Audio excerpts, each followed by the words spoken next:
Como esta? We are battling bobbleheads of blunder, brandishing your bodacious game bulletins for October 4th, 2013. I'm Chris. Over there is Mike. Hello. And over there is usually where Grover's at. I don't know if he's going to be here today or not. We'll find out here in a second. And welcome to the show. One of the biggest stories of the week is the passing of Tom Clancy. Whether you've read one of his many books, watched one of his many movies, or played one of his hit game series, also based on his books, Clancy's been a big staple in the media world for decades. He died at the age of 66. Red Storm Studios, the game company Clancy co-founded, said that they and Ubisoft, who bought the company in 2000, were all honored to have worked with him and are humbled to have the opportunity to continue his legacy with the games that bear his name. Rockstar has launched Grand Theft Auto Online, which is a downloadable component to GTA 5, but as with every major online launch, there were did I say lunch? Yum. With every major... Okay, hold on. Cookies. Let me start that again. Rockstar has launched Grand Theft Auto Online, a downloadable component to Grand Theft Auto 5, but as with every major online launch, there were a number of problems. Just this morning they released a patch that will hopefully get it functioning, within reasonable, things. And in the meantime, yesterday, that would be Thursday to us, they turned off the microtransactions until the online situation is more stabilized. We'll see how this patch affects things in the coming days, but regardless, Rockstar continues to work around the clock to get everything working.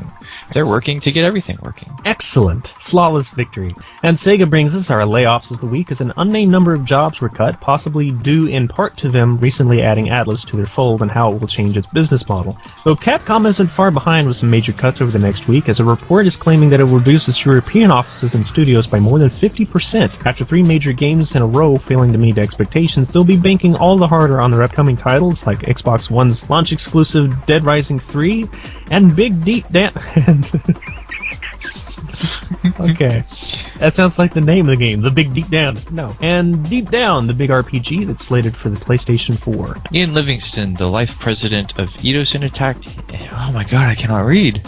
The life president of Eidos Interactive has left his position after 20 years of running the company. He plans to continue working in the industry as an advisor, and the Livingston Foundation is looking to open doors for future creative artists like game designers in the UK's education world. Square Enix, who is the owner of Eidos, has thanked him for the legends he's left behind in the British arena of game development. They've also said they aren't willing to say goodbye quite yet and are hoping to work with him again soon. On the flip side, ZeniMax and Bethesda announced that they will have a new publishing office in Sydney, Australia called ZeniMax Australia, naturally enough, and the new office is to take care of distribution throughout Oceania. Yeah,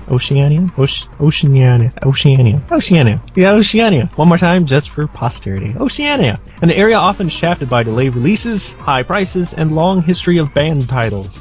And EA is testing its waters for something that's making some gamers facepalm. Maxis is opening forums to gather feedback for user-generated content for the SimCity reboot. On top of this, they also announced that they have a team exploring the possibility of an offline mode. In other words, after months of the fans telling them what they wanted and that they had fears about a lot of the stuff even before launch, it's only about a year later that Maxis and EA's bottled up. That they've bothered to listen. Wonderful. And now to rapid fire. EA's executive chairman, Larry Probst, had his paycheck cut in half to only $515,000 as part of the recent changes that brought EA Sports' Andrew Wilson to head up the company as CEO. Bungie warns to be on the lookout for fake beta keys for Destiny, that the only official ones will be coming from certain retailers and not to fall for any scams. Big news for Sonic this week. Sega has teamed up with Cartoon Network and Animation Studios to create Sonic Boom. I guess Guile was running that one. Sonic Boom! It'll be a new CG animated cartoon series that will have 52 11-minute episodes. It's listed to follow the more light-hearted tone of the Sonic universe, but will still feature plenty of action. On top of that, Sonic has been confirmed for a new Smash Brothers! Woohoo! I'm still gonna play Mega Man, sorry Sonic. And speaking of media, the Warcraft movie has a release date set for December 18th, 2015. What? Okay. And super duper rapid fire. Valve trademarks Half-Life 3. Nintendo will soon be discontinuing production on the Wii, and at least in Japan, but it stands to reason it won't be much longer anywhere else. Former head of Rhode Island's Economic Development Corporation is accusing the Rhode Island Governor Lincoln Chaffee for forcing 38 studios into that bankruptcy, and he says it could have been avoided. A new 3DS Kirby is in the works. Medaka from Medaka Box is confirmed, though I knew this already because she was in the early promotion materials for J-Star's Victory Versus. And lastly, Apple overtakes Coca-Cola as the world's most valuable brand, according to consulting company Interbrand. So all of that craziness is game news for October 4th, 2013. We'll be back next week to find out if Reginald and Marsha will truly tie the knot, and if the shocking true answer of who really shot JR Jr. And we'll also discover what that candy wrapper Mike just opened was. Mellow cream pumpkins. Wow, spoilers. Didn't even have to wait till next week to find out. We'll see y'all next week, folks. See you next time.